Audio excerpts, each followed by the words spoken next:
in the next year or two are very precarious and are very dangerous. But in the long run, I'm really hopeful that there will be a different kind of life for both Jews and Arabs between the river and the sea under a democratic, free Palestine. Ilan Pappé, professor of history and director of the European Center for Palestine Studies at the University of Exeter. Happy belated birthday to Samin Farkandeh and today to Tay Marie Astudio. I'm Amy Goodman with Juan Gonzalez. The viewpoints expressed in this program are the opinions of the people expressing them and are not necessarily those of Fresh Air Incorporated, its staff, or its board of directors. Hi, this is Al McFarlane, host of the Conversation with Al McFarlane. You're listening to 90.3 FM, KFAI, Minneapolis.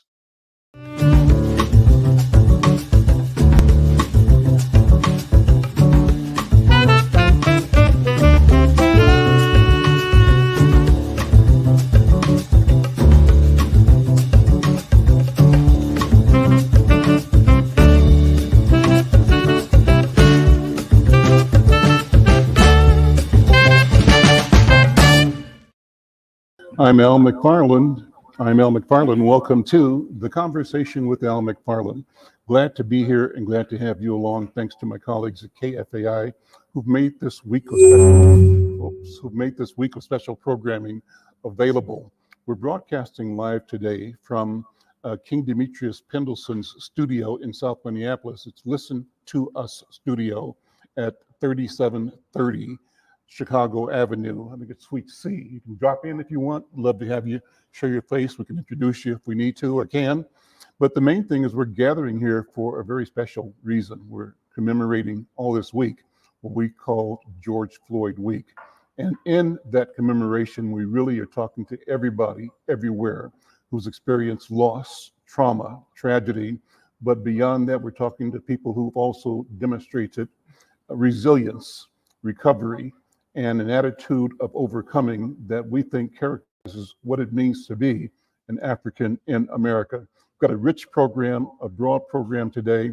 I want to advise or invite anybody that's checking us out on any of the social media platforms to support the program by subscribing to the YouTube Insight News MN channel. YouTube Insight News channel. Of course, we're broadcasting on that channel. We're broadcasting on the YouTube channel of the Black Press of America. We're on Facebook platforms for Insight News and the Black Press USA. We're on LinkedIn and we're on Twitter. Wherever you are, we value you and we value your presence. We especially value all of our loyal listeners here on KFAI FM 90.3 and our listeners around the world on KFAI FM. Got a lot to do in the next hour.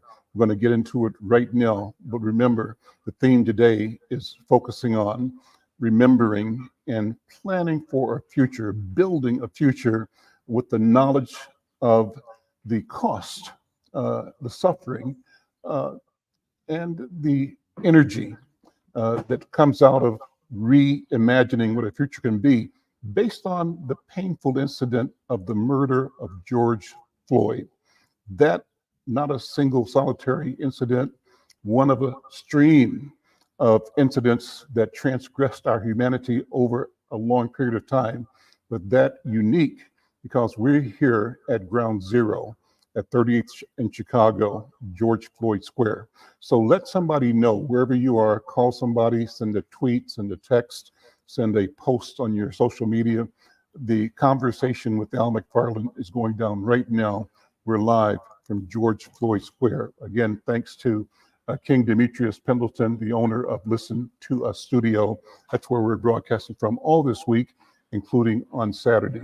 Well, we started up our programs this week regularly with a comment from our friend and colleague, Alfred Babington Johnson, who is once again going to set the standard, the set today by talking about an event coming up this Saturday. Brother Alfred Babington Johnson, good afternoon, brother. How you doing? Doing nicely, Al. How are you doing? I'm doing really well. I'm excited to be in the company of great people around a great cause. And you're one of the great people, and your cause is great as well. What's going on Saturday? Well, you're very kind. But Al, let me just say this, because it's something that I think you and I have journeyed together on for decades. And in the midst of our pain at what happened to Brother George Floyd, you also mentioned the notion of resilience and strength and moving forward. That's right. And from time immemorial, I think what has blessed us as a people, and any people, was the sense of community. We have to have a sense of that we care about one another, that we're walking together. Had that sense of community existed beyond us, George Floyd would be alive today because it's an accountable space, a lifting space. But anyway, this Saturday, Al, we are going to have at US Bank Stadium a festival, a celebration that George Floyd would be happy to be a part of, because it's about showing that we are community. As a matter of fact, the tagline for this event is "Our Village, Our Song." At some point, we have to be in the self-determination space so that we don't let things happen to us, that we are moving forward because we've decided to move forward. And we're celebrating that spirit this Saturday, Al, at US Bank Stadium in something we call Minnesota Soul. There's soul in Minnesota, you know that, but a lot of people aren't clear on that point. Well, who's with us today on your team to talk about Saturday? Well, I want to invite, if you will, into the studio engagement, an extraordinary young man, a gifted young man, whose name is Cortland Pickens. And Cortland is with a group that he has put together, is going to be, it's a young, powerful choir. And I think Cortland is with us. If Cooper can bring him on in, there you go. He has a group called Known Minneapolis. He can maybe explain why he named it that. But let me just say one thing, and maybe we could even come back to it at some point. But I'm so proud of this young man, Cortland Pickens, because God gifted him with a great gift of music. He sings well, he directs well, he produces well. But what he's done is he put together a group of young people. I mean, when you see them sing and you see their exuberance and the fact that they've entered into an excellent space, it makes you feel hopeful about our young people, because and he's intentional about that. And I just want to step back, Al, a second and allow Cortland to maybe say something about Known and his journey and how he's impacting young people. And when you come to US Bank Stadium on Saturday, you'll see Known, and then you'll know something. Brother Cortland, welcome to the conversation. Tell me about it. Listen, thank you guys, first of all, so much for having me. Again, my name is Cortland Pickens. I am a Northside native, graduated from Patrick Henry High School, and I thought to myself, it'd be a cool idea to go back and to teach youth. I love music. I've been doing music for such a long time now, and I got into an age where I just kind of wanted to give back to the next generation and pour into the next generation of singers and songwriters. And so I started my journey at Patrick Henry High School, and listen, kids would be coming to school just to make it to my choir class. And so I wanted to start something outside of a school day. I'm a Christian, and so like I just wanted to be able to provide a space to be able to share my faith as well. And so we started this choir. I did one Facebook post, and I got about 160 youth and young adults to audition for my choir 5 years ago. What's the age bracket? What's the age bracket, Cortland? So my youngest is 12 and my oldest is 25. So we do middle, high school, and college age. And it's been going phenomenal for us so far. We did one Facebook post, got 160. I narrowed it down to 60 youth and young adults. And listen, we hit the ground running like right away. I remember our first rehearsal. Me and all of the students, we had goosebumps after I taught the first song. And I just thought to myself that this is going to be a really good thing. And I felt God's hand upon this great movement. And so right away, we were opening up for major artists that were coming in town. We were hosting concerts. I mean, even throughout the pandemic, we shut down for about 2 months to go online, but 3 of my girls got pregnant during that time. And I said, listen, we need to meet back in person so that we can build that community and give the youth something productive to do. And so throughout the whole pandemic, we were booked and busy. We were performing for like corporate events. We would record songs for their events, Let me, videos for brother, churches.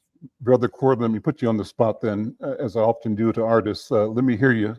What can you do improv?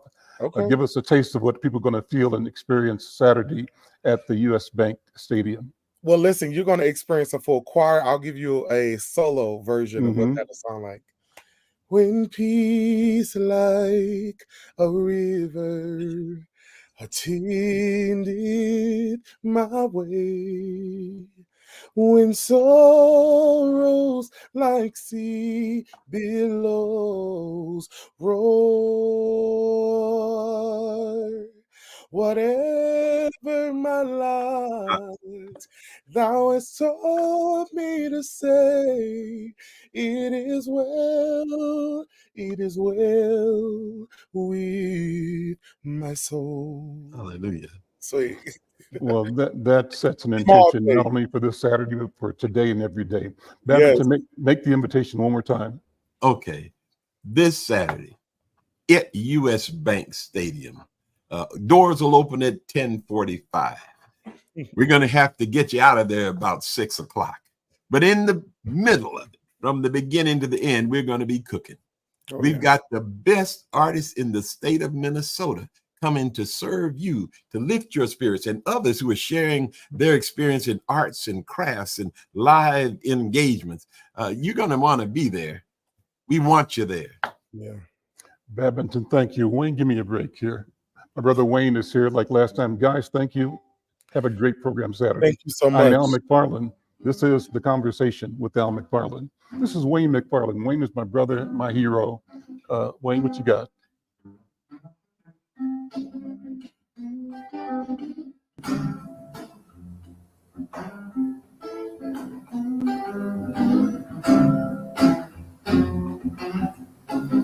There's gotta be some kind of love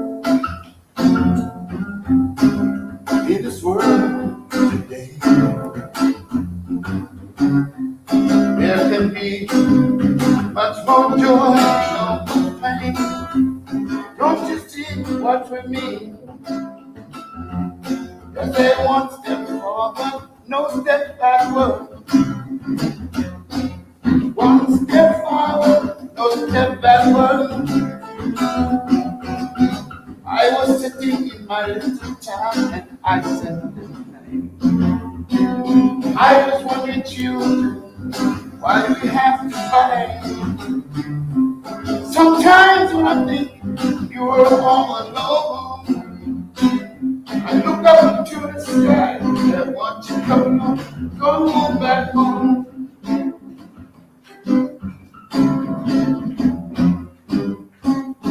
Going back home. Thank you, Wayne. I think we don't have you mic'd up properly, but we'll have that fixed during the course of the show. Al McFarlane, this is The Conversation with Al McFarlane, special broadcast all week. This is George Floyd week, and we're happy to be presenting this show live from George Floyd Square at 38th in Chicago. Kudos to King Demetrius Pendleton, who's made the space available. This space is the Listen to Us studio at 3730 Chicago Avenue. Drop in if you got a minute. Check us out. Check him out anytime. He's got a powerful and wonderful exhibit of his own photography documenting the experience of community, being community, post George Floyd here at George Floyd Square in South Minneapolis. I'm going to pivot now to a friend and colleague, my brother, Spike Moss. Spike Moss is next to me. And Spike has been a freedom fighter, an organizer, a leader in the Black community here and around the country. And Spike has always been bringing people to me to get on the radio to talk about what's going on.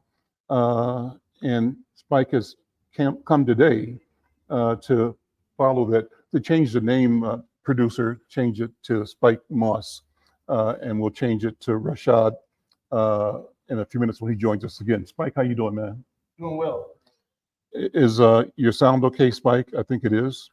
Looks strong. So tell us why it's important, number one, to focus on George Floyd why George Floyd Week declared by us, executed by us as an important thing to do? Well, you know, Minnesota has been out of order for so many years, and it's been unaddressed. George Floyd gave us the first opportunity to address this issue. When I engaged, it was in 1966 when they beat a 14-year-old black girl for falling off the curb and beat her with nightsticks with metal rods down the middle, which caused the very first rebellion in the state of Minnesota. Up until Floyd died, we were the only state that had 6 rebellions. When Floyd died, we had 3 more. Most of the world didn't know we had them because Minnesota owned Channel 4, 5, 9, and 11 and never let them know what was going on in Minnesota. But the difference with Floyd and all the other cases that I had, you witnessed a murder from the beginning to the middle to the end. Not only Americans couldn't take it, the world couldn't take it. It was almost like he was a sacrificial lamb to bring up attention to something that's been going on since I was a child, when they would beat us with nightsticks and steel-toed boots and sandbag gloves. We couldn't get them to stop. So by the time they switched to 38 guns, they started shooting our people. And as you know, because you own the newspaper, you interviewed me with a lot of my cases, I got case after case. But why this is important, there was no city council would ever fire a policeman or charge him. There was no mayor in Minnesota would do it. There was no civil rights department would do it. There was no governor would do it, no senators of the state, no state representatives would do it. The state human rights office wouldn't do it. They all would turn their back, and the county attorney would never charge a police over an African-American or Native American. Behind us, I handled their cases for 42 years. Their cases were not as bad as I, but they were constantly being beaten and taken to jail for no reason. We were constantly being killed, all ages to our children, and they get to walk away. We have far too many police on the police department that have files anywhere from 1 to 60 charges, never been to court, nobody even knows they have them, but it's illegal to destroy them, and it's all in the courthouse. They've never been to court. They've never been brought to trial. And so Floyd brought us our first case. I'm not surprised at the work that Keith did, because when he was a child, a teenager, he would follow me into battle with these cases. So when he finished law school, he started taking these cases. He was Keith Ellison. Yeah, Keith Ellison. But he was also bitter because even though he had the evidence, we constantly would lose the case. I can say publicly, I won 90% of all the lawsuits, and I lost 100% of all charges against white officers. There was never any justice for Minnesota, which is the reason we had so many rebellions, more than any other state. And Floyd's wasn't the biggest because, as you know, the big one on Plymouth destroyed all the businesses all the way down to Washington. But to be in a city where you just don't want any change, to be in the top 5 worst states towards African Americans, that Wisconsin beats us, #1, we're #2, Iowa's #3, Illinois is #4, Michigan #5. That means the Midwest is worse than the entire South. To live in a state where white people own 74, 76% of all the mortgages, we don't own half of 1%. They own 99% of all the businesses from the top to the bottom of the state. We don't own half of 1%. It means there's conspiracy, not just racism here, old racism here, where everything that could be done to a people has been done. We're in a non-slave state that bought and sold slaves. But like I said, most of the world don't know it happened because they own their own TV stations and push the narrative that this was a liberal state. And so we never dealt with these problems. And a lot of my clients, frankly, and I'll say this to all your listeners, these were black people shot in the back. These are black people sometimes handcuffed on their stomach and shot on the ground. We should have won those cases. Had we not been in this state, we'd have won those cases long before Floyd. But Floyd gave the world an example of truly what goes on in Minnesota. You introduced me to the Cobb family, and they are here today. Set the story up, though. What happened with Ricky Cobb? Ricky was, driving down the freeway when the highway patrol pulled him over. However, Al, I'm the person that won the battle that you cannot hang nothing on your mirror and you can't stop us for a broken taillight anymore. I won the battle you can't call us the N-word. I won the battle you can't pull your gun unless a life is being threatened or someone next to that officer's life is being threatened. They broke all those rules. And as they harassed him, they also gave him capital punishment in a state with no capital punishment and shot and killed him over a traffic stop. I just saw on the national news where they stopped that white golfer he made it home, y'all. He made it home. Cobb didn't make it home from a traffic stop. A young man gunned down that way. In training with the State Patrol, this mother would tell you, I made it clear. They're not trained to fire in the direction of another officer. You would allow the officer to get out of the way. He was in such a hurry to kill him. He's firing while an officer's standing there. And if it wasn't for her son's body catching those bullets, he'd have killed that officer too. That's a lot of hate. And so we go forward. But I will say this to my people. The family you're about to see is the first family in the state of Minnesota to take on a state patrol. No one's ever had to take on a state patrol. This is a hard one. This is an ugly one. But the family has the courage to stand up and go forward. And I'm going to say this in case people get tricky. The governor said to this family, he would not have pulled that gun. He would not have fired that gun.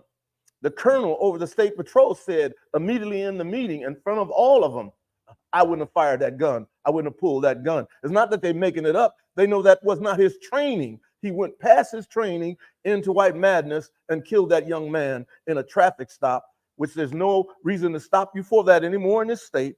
And there's no reason for you to pull that gun unless your life is threatened in this state.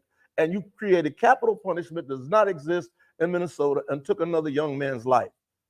We will stand up. This family will stand up. Our community will stand up because enough is enough.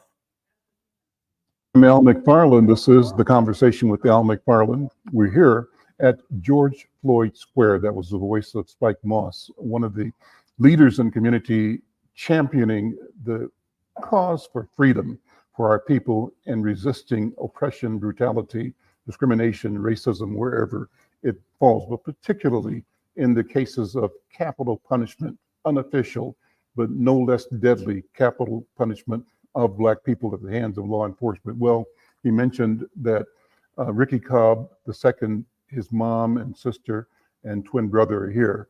Naira Miller Fields, Sister Miller Fields, when we say your name, we say it with grief and a heavy heart because we know the pain that you have suffered as a mom. And we say the same to you, Sister Octavia, and to you, Brother Rashad Yuta Cobb. You're going to be sharing a mic, but thank you for coming to join us here at George Floyd Square.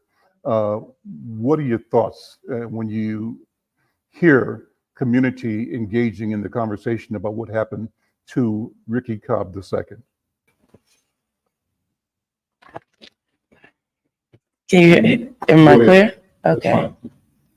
I'm blessed and honored. It's grateful. I'm grateful, excuse me, to even know that we do have our community behind us.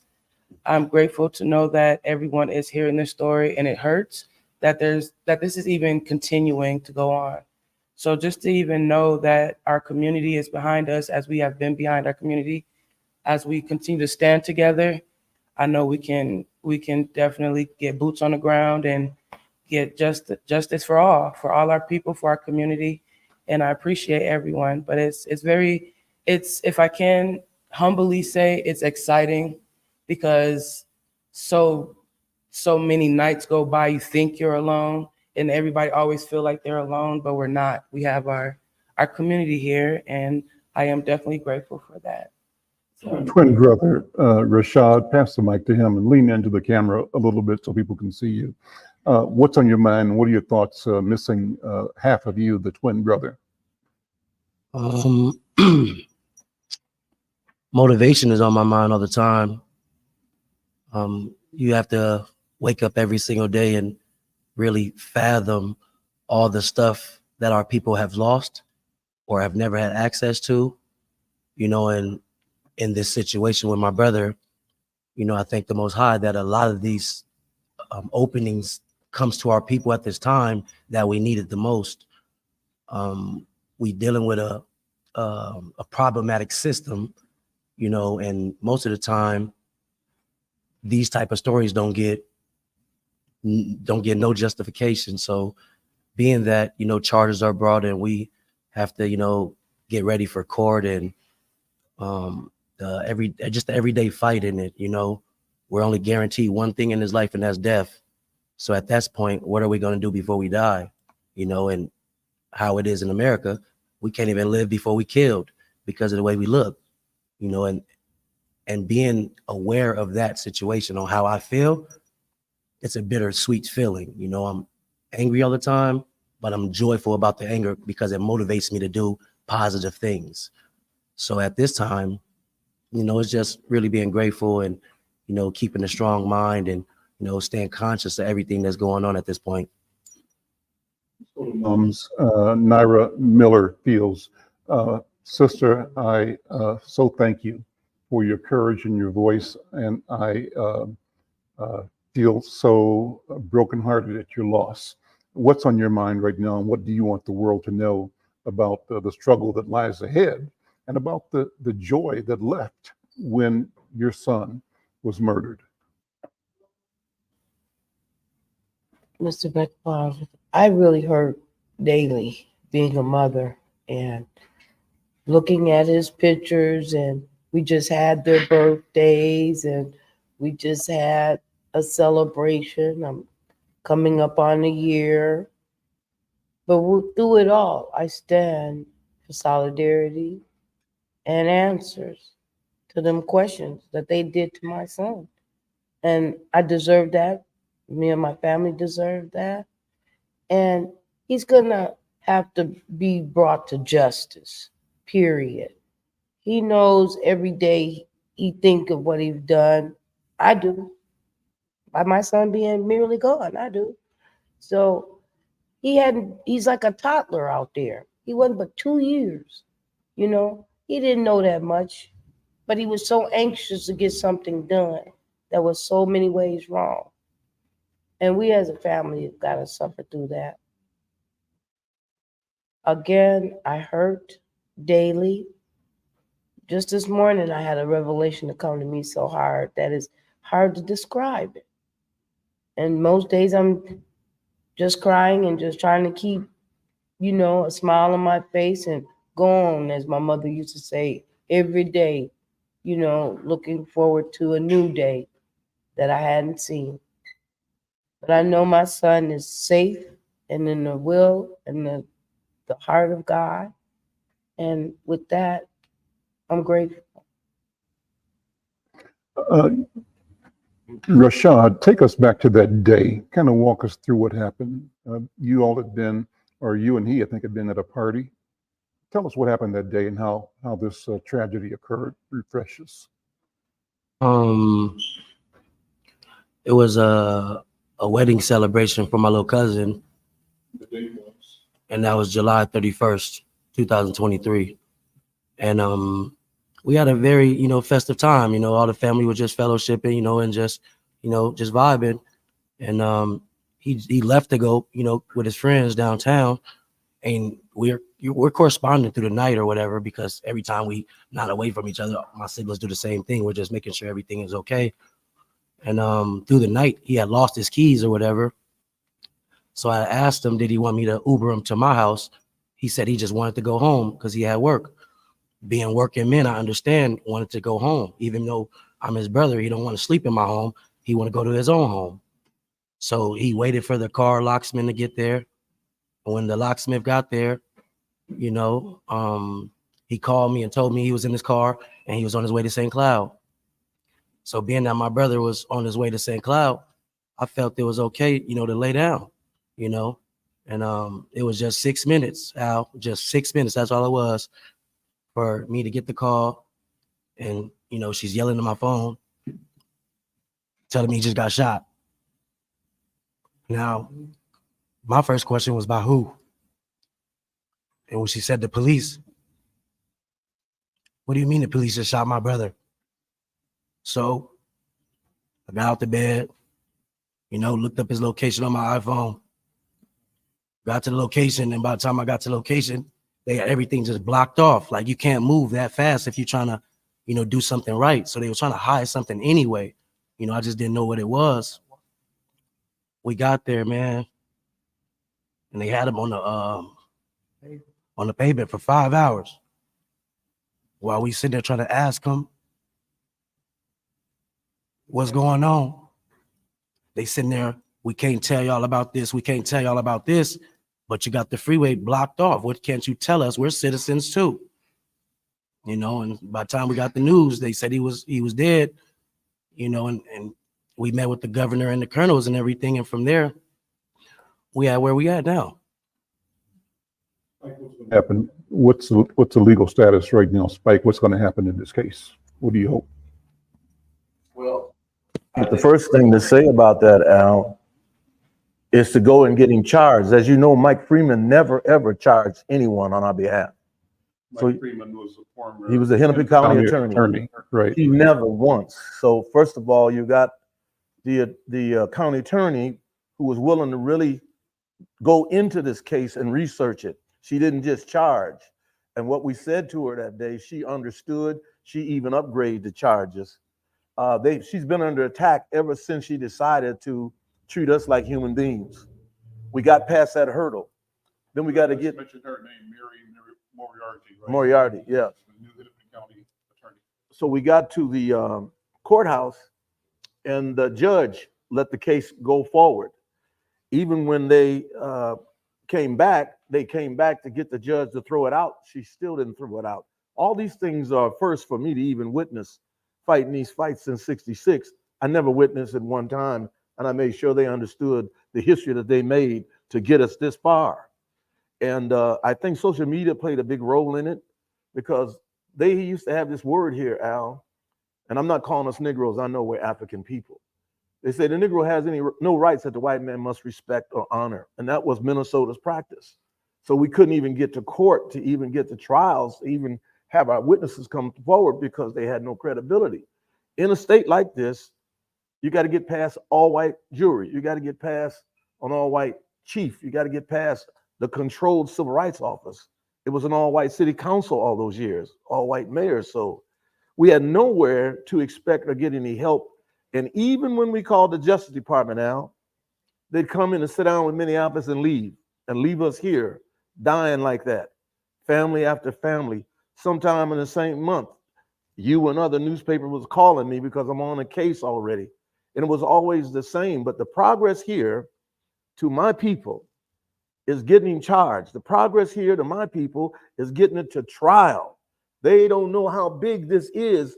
I said 66. Y'all did something we've never done. You got them to trial. You got them getting ready to serve time. That has never happened. They would have killed us before they allowed us to go to court. And so we got a decent chief that can make some changes if we help him make them. But I talked to him. He's catching it too for trying to make the changes. But I believe that if God stands with y'all, and I'll say this in honesty, their grandmother and their mother raised them up with godliness. When God is in that car with you, you're going to get on down the road. You're going to make it where you got to go, because you got to look at his blessings and his miracles. You can see them now by what's happening to y'all that has never happened to help any black families all these years. It's 2024. I'm out there in 66, and before me, nobody touched these charges. Nobody. I had a broken heart every time I went to court. I thank God for y'all and the willingness to stand up, the willingness to not back up, not give up. Even when we went into that building and they were lined up in the hundreds and there was only about 6 of us, did we not walk right through them? You could feel and see the hate. Didn't we walk right through them? When they came to the courtroom, didn't they sit on the other side like they were down south in the 50s? All black, all white in Minnesota in front of you? I believe it's God sent, and I'm sorry, use your son. But I also said he sent you to help us get past that next step, or we would have never got past that next step of the history you already made. And never let nobody think you didn't make history. I'm a living witness. You made history. Find someone who's fought as many cases as me, and I want to meet him. And I'm telling you, you're sent from God to have your courage, to have your strength, because you cry, you still come with your spirit. You haven't forgot. I told Rashad, tell your family, you speak for your son, your brother. He can't speak for himself. You're his voice. And as far as you go, that's how he gets his justice. As far as I'm whatever Rashad needs, whatever she needs, I'm all right with that. Because the history has to be made so our people know never give up. No matter how many times you're told no, never, ever give up. You see what I'm saying? Get up right now, stand up right now. That's what's got to be your motto. Get up right now, stand up right now until this is over with. It don't mean it can't be some dirt, Al, in this case, but we prepared. It don't mean they might flip back, but we prepared. Anytime you call out state troopers from all over the state to tell them to come to court and protect this man that shouldn't have fired that gun. I'll stop with this. In front of her, we at the governor's office. Do you remember this? And the governor of the state of Minnesota said, that's why I teach my son how to respond to police when I'm stopped, because just because you're white, that don't mean they won't kill you too. Do you remember that? That's exactly where we at. You, Spike. I'm Al McFarlane. This is the Conversation with Al McFarlane. We're broadcasting live from South Minneapolis. We're at King Demetrius Pendleton Studio, Listen to Us Studio at 3730 Chicago Avenue. If you're in the neighborhood, drop in. We've got a lot of people here just in media documenting these important conversations. You know, one of the people joining us remotely is Reverend Dr. Thomas Nin, who's a former St. Paulite who lives out on the East Coast now. And Reverend Dr. Thomas, good afternoon. Thank you for being with us yesterday when we launched the George Floyd Week series here at George Floyd Square. Thank you for coming back again today. What's your impressions? What are your thoughts? What are your feelings based on today's conversation and based on what we discussed yesterday as well? Thank you for having me again. It's an honor to be back. To that family, my heart goes out to you. There are no sufficient words. To Brother Spike, I go back, way back. I go KUXL back.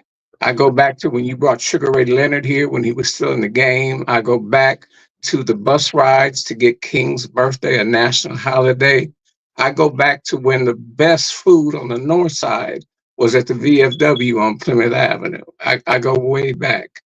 And to go back from there to here and to still have to deal with crisis situations like this, where justice is still elusive, where the idea that justice will not and cannot be served, it's criminal.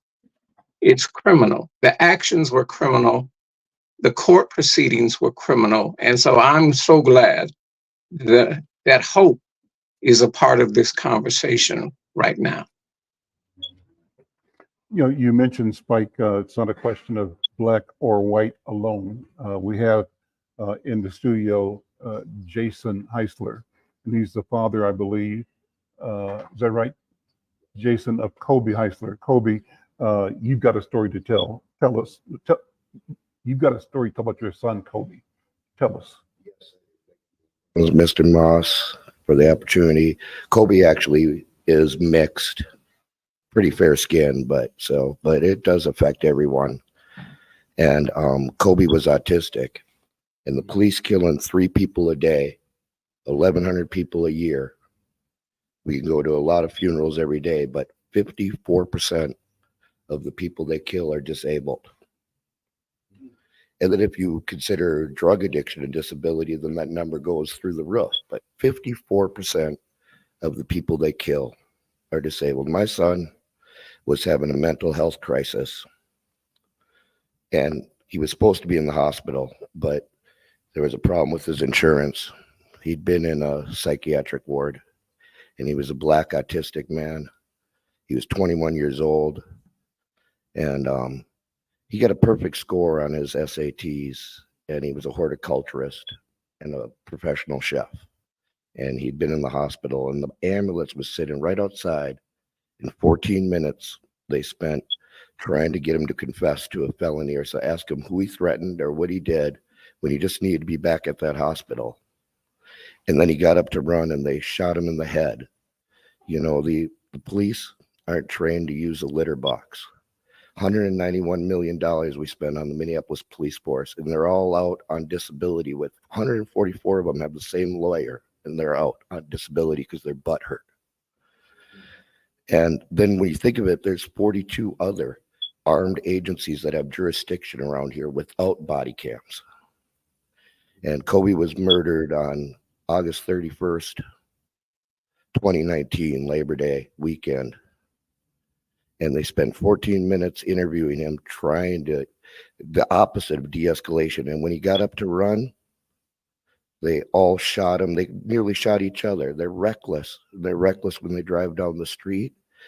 And I gave up calling them 25 years ago. If I was shot, I wouldn't even call them. I mean, they're a liability. They do not provide public safety. I need private security to take my garbage out. They provide nothing. They don't solve crimes. If they ever solve a crime, it's because someone in the public tells them who did it. They ask, does anyone have any information? So they don't prevent crime, they don't solve crime, and they come out and shoot people. Nurses, doctors, school teachers, and bouncers never shoot anyone in the head because they would be held accountable. But they shoot people every day. 3 people a day they kill. And they shoot a lot more people than that. But Kobe was a special kid. And this is his picture here. And that's Kobe. Very handsome young man, very giant man, you know. And the cops, they're not trained to use a litter box. Thank you so much. Our condolences and our hearts go out to you and your family and all the suffering that you've gone through. Spike, you wanted to add something on this? Go ahead. Just put the microphone down there. It's fine. Yeah. Say to the father, I'm sorry for your loss, and I'm sorry you're going through that. I'd like to point out something to you why it is so sick. I had like 3 or 4 white officers come to me, Brother Spike, we got something to tell you, but we need to know, can we trust you? Because we could be harmed if they knew we told you. I gave my word. They told me too many white officers are coming down to the courthouse to get dressed for duty and bringing their Nazi uniforms into the courthouse, hanging them in the lockers to impress others to join and become Nazis. He said, that's not true, but because it's you, Spike, I'm going to go down to the locker room myself. He came back with his head down. He said, I didn't find a lot of them, Spike. I found 3 uniforms down there. Now listen to this. I went to those men and they gave me their word. They'll never bring the uniform back to work. But you can take the Nazi attitude back into our community, is what I said to him. That's what your son was dealing with. Every type of Aryan race person has a badge now, and they can legally harm us, is what I'm saying to you. So I know where that came from. That hate is there, you see, or that officer would have never fired with another officer in the line of fire. I'm Al McFarlane. This is the Conversation with Al McFarlane. I'm Al McFarlane. This is the Conversation with Al McFarlane. We're broadcasting live here on KFAI from George Floyd Square in South Minneapolis, and we're spending some time just contemplating on this question of hatred and violence against our people by the people we pay, the police department, law enforcement. I'm going to be asking in a second the owner of this facility to sit down and tell the story of this organization as well. But before I do that, I want to bring in 2 other voices. It expands the conversation. Joining us remotely, Jeremy English and Traherne Cruz. And they both are part of the movement for reparations in St. Paul. And, you know, I believe that all of our energy is connected. And I'm glad to have you brothers here as part of the program today. Jeremy, Traherne, if I'm not saying your name properly, correct me if you would. But good afternoon. Welcome to the Conversation with Al McFarlane, our special broadcast live from George Floyd Square. How you doing, brothers? Great. Thanks for having us today. It's good to see you. This is and thank you for declaring this George Floyd Week. Our chapter, Black Lives Matter Minnesota, I'm one of the co-founders and lead organizers. So our chapter did a lot of the work organizing on the ground during the George Floyd uprising. The big George Floyd, this was the biggest movement in American history. 15 to 26 million people attended George Floyd protests or rallies in 2020.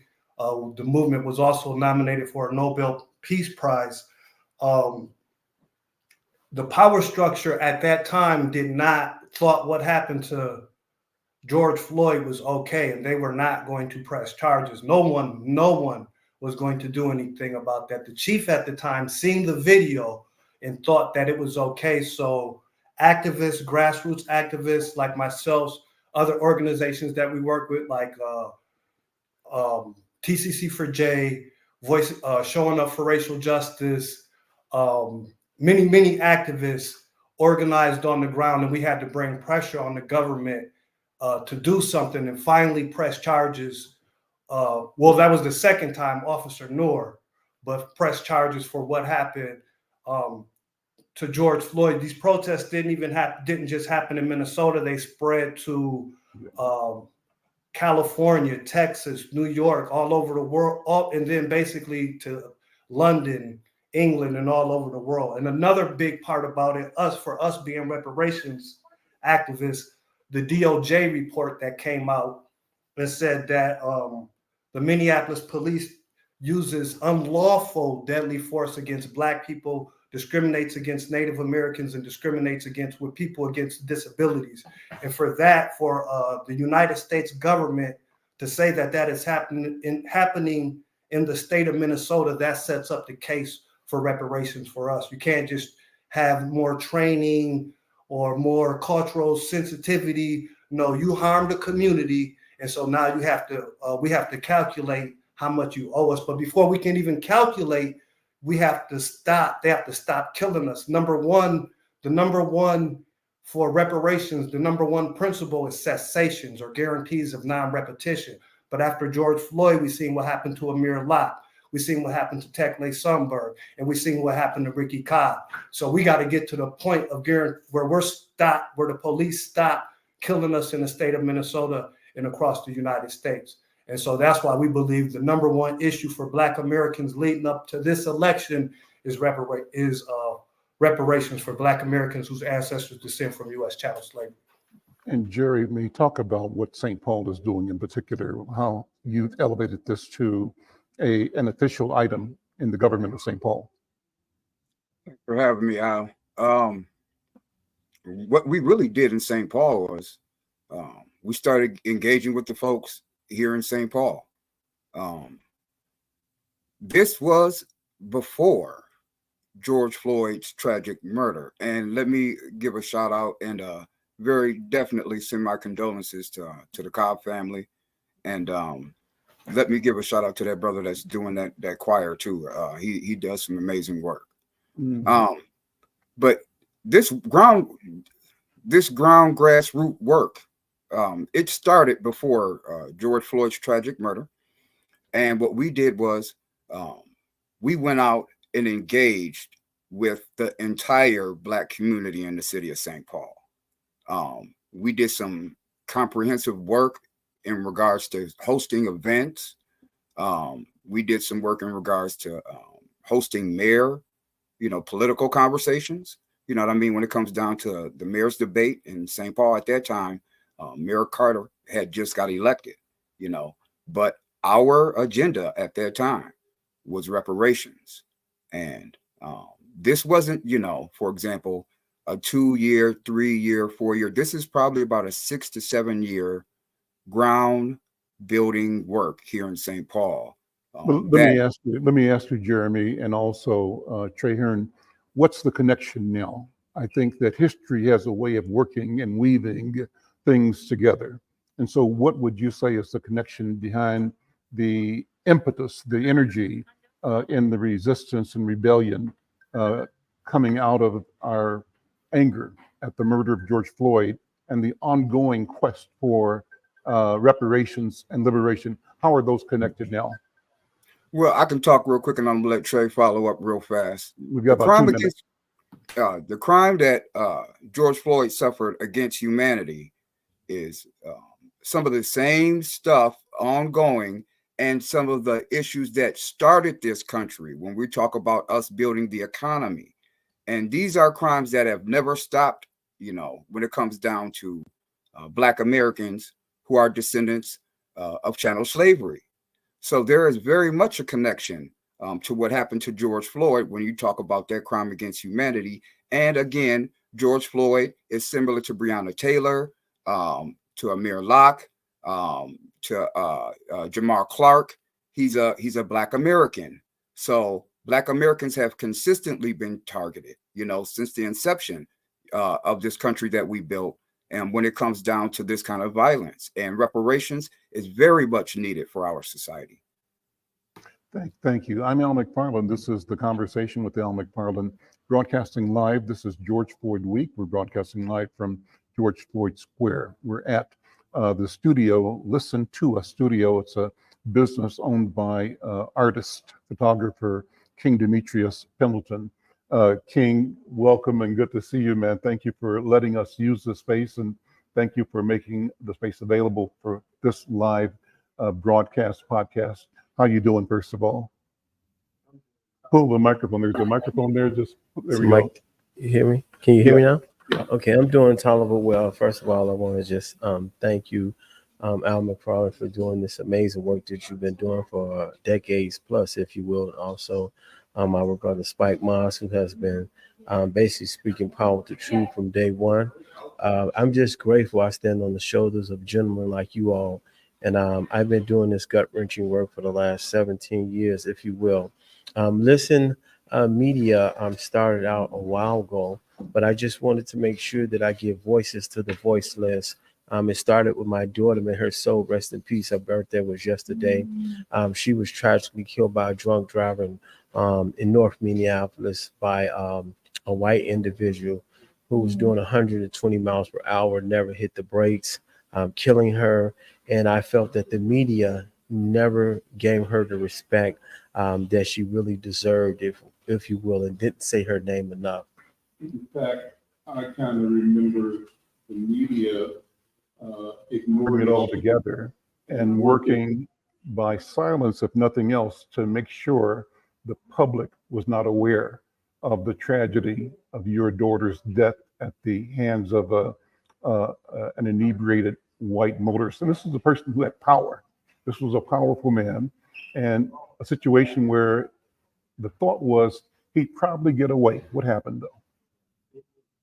The beautiful thing about it, just like when we're talking about media, thanks to Al McFarlane and Inside News, they were able to cover the story, and also let individuals know that, hey, this happened to a family. This could happen to your family as well. I made sure that I was speaking power to truth. I was coming out telling all different types of individuals what was going on and how it impacted the family, not just the family, but the community. So when you see Listen Media, this is what Listen Media represent. We give voices to the voiceless, if you will, because my daughter wasn't able to speak, and I wanted to make sure that I made sure this platform was open to any and everybody, and especially the people who are afraid to speak power to truth. So I been out here and also been fortunate to cover the George Floyd trial regarding Derek Chauvin, award-winning journalist, photographer, being able to get a lot of awards. But it wasn't about the awards. It was about speaking power to truth and being in the courtroom, making sure we didn't have the duct tape on our mouth. I'm here also with alone Bridget, misinformation herself, if you will, with Agape, and she can tell you something about herself as well. Go ahead, Bridget. And thank you for all you do in the community. You're with the Agape movement. What is it, and what are you doing on George Floyd Square? Sure. So Agape movement was birthed 40 years ago. Spike was had a huge influence over Agape. Steve Floyd, who is our senior advisor, he started with just Agape. And Agape was all about teaching the kids in the community how to come out and really respect and learn how to keep those lessons that Spike was so strongly teaching us, how to learn how to love ourselves, learn how to love each other. And then it took a turn when Christine Christ was murdered. And that was when the city really took a deeper, impactful look on what was happening in our community. And that was the birth of the gang violence. And that was back in the late 80s, early 90s.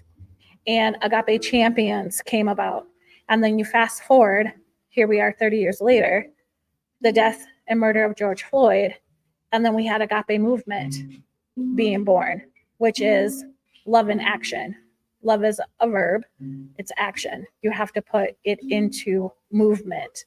And those same men that were part of Agape Champion and were at the way and all those different things that so many of our, now we want to call them elders, but I'm gonna call them yelders because they're still young elders. They're not elders, right?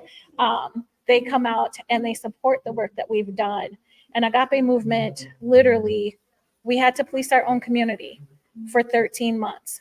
And no one really knows what that was like to not have police officers come in, not have medical services come in, not have public works come in and even pick up trash. We ended up having a rat issue inside of this 4-block area because they were afraid to come in because it was considered a no-go zone. It was considered unsafe. And it was like, well, we're out here, we're doing the work.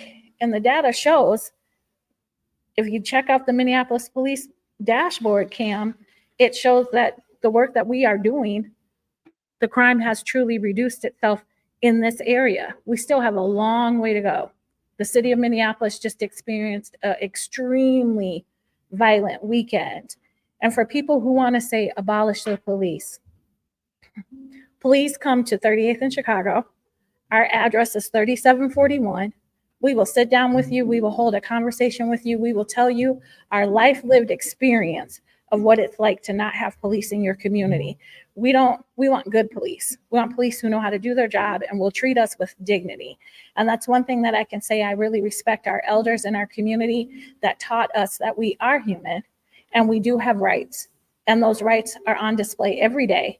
But we cannot continue to hurt each other. We cannot continue to kill each other. We cannot continue to let community violence hurt us. It doesn't matter. When you lose a loved one to violence, it doesn't matter if the person was in a blue uniform or in blue pants, that your loved one is gone. And it has to stop, you guys. We have to start taking back the pride that we were shown how to have. And I'm just like right now honored to even be sitting next to Spike. Like we see him in the community, we see him out, but we don't really, you guys, we got to start understanding the work that Al and Spike paved a way. They trailblazed for us. I mean, I'm born and raised Minnesotan, handful of Black families. And those Black families, we had no choice but to come together. I am seriously calling upon all Black families in our community to go back to what we know. Come together, look out for one another. It really is going to take the village, all of the village, not just the families, but it takes the police officers, it takes the firefighters, it takes the social workers, it takes all of us to stop the community violence. That's just who we are. What are some things going on the rest of this week in observance of George Floyd Week? Any events you want to invite people to? Oh, absolutely. So every year, George Floyd Global Memorial has really done a good job at honoring not just George Floyd's life, but the lives of many that have been taken across the nation and globally. George Floyd's death spiked a movement across the world, and we try very hard to keep that legacy going. So we have a youth summit that kicks off at Sabathani on Friday, and then we're going to march from Sabathani to the square. We'll hold a vigil, which we do. A lot of people sometimes think the vigil is just for George Floyd. Yes, it is an honoring of him, but it's also for everyone. It's for every single person who has lost their lives to violence. And then on Saturday, we have a couple of different things going on in the cities. We have the big event down at US Bank Stadium. We have I always say typical, but for those who don't know, we do have a healing. We have lots of prayer that takes place in the square. I don't know. You just got to come out and see. There's like free food. There's so much stuff. And also we have the candlelight visual thing that's going to be going on as well. Oh, and the poor. And also the poor. We have so many things going on. If you can come to the George Floyd Square, we want to make sure people come out. It's a safe environment. We know that 30th in Chicago been vilified, but this is a great area. Just please come in and just, hey, see you at work. Just pull up. 3730 South Chicago, Minneapolis, Minnesota. Please come to the studio and to support independent media. We depend and rely on your support. We really appreciate you. And like we said, we stand on the shoulders of Al McFarlane and also our brother Spike Mars. We could not be doing this work without you all. And I'm just so humble and grateful that I'm doing this with you all. Listen, thank you. Join us here tomorrow, tomorrow live from George Floyd Square. We're at Listen to Us Studio, 3730 Chicago Avenue South. I'm Al McFarlane. We'll see you tomorrow. Thank you.